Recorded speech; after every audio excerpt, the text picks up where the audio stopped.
இன்னைக்கு நம்ம சிம்பிளாக சிக்கன் கிரேவி தான் பார்க்க போகிறோம். வெங்காயம், ஒரு கொத்து கருவேப்பிலை, ஒரு தக்காளி, கொஞ்சம் புதினா, ginger garlic paste 1, green chilli 1.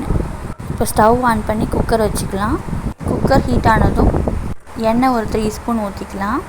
எண்ணெய் நல்லா ஹீட் ஆனதும் ஒரு டேபிள் ஸ்பூன் கடுகு போட்டுக்கலாம். கடுகு போட்டதும் கருவேப்பிலை போட்டுக்கோங்க. கூடவே ஒரு சில்லி போட்டுக்கோங்க. வெங்காயத்தையும் போட்டுக்கோங்க. வெங்காயத்தை எண்ணெயோட நல்லா 1½ ஸ்பூன் ஜிஞ்சர் கார்லிக் பேஸ்ட் போட்டுக்கோங்க. எல்லாத்தையும் நல்லா மிக்ஸ் பண்ணிக்கோங்க. புதினா போட்டுக்கோங்க. புதினா போட்டு மிக்ஸ் பண்ணி விடுங்க. தக்காளி போட்டுக்கோங்க. மிக்ஸ் பண்ணி விடுங்க. தக்காளி கூடவே சிக்கனும் போட்டுக்கோங்க. 1/2 kg சிக்கன் சேர்க்குறேன். சிக்கனை வெங்காயம் தக்காளியோடு நல்லா மிக்ஸ் பண்ணிக்கோங்க. ஒரு டேபிள் ஸ்பூன் மஞ்சள் போட்டுக்கோங்க. 1½ ஸ்பூன் குழம்பு மிளகாத்தூள் போட்டுக்கோங்க. 1 ஸ்பூன் தனியாத்தூள் போட்டுக்கோங்க. 1 ஸ்பூன் கரம் மசாலா தூள் போட்டுக்கோங்க. சால்ட் உங்கள் டேஸ்ட்க்கு ஏற்று போட்டுக்கோங்க. எல்லாத்தையும் நல்லா மிக்ஸ் பண்ணிக்கோங்க. ஒரு 1/2 கப் அளவு தண்ணி ஊற்றிக்கோங்க. குக்கரை க்ளோஸ் பண்ணி ஒரு விசில் வைங்க.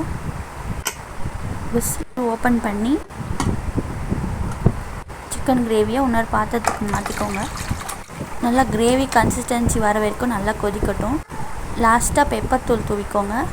இந்த கிரேவி எல்லாத்துக்குமே சூப்பராக இருக்கும். Thanks for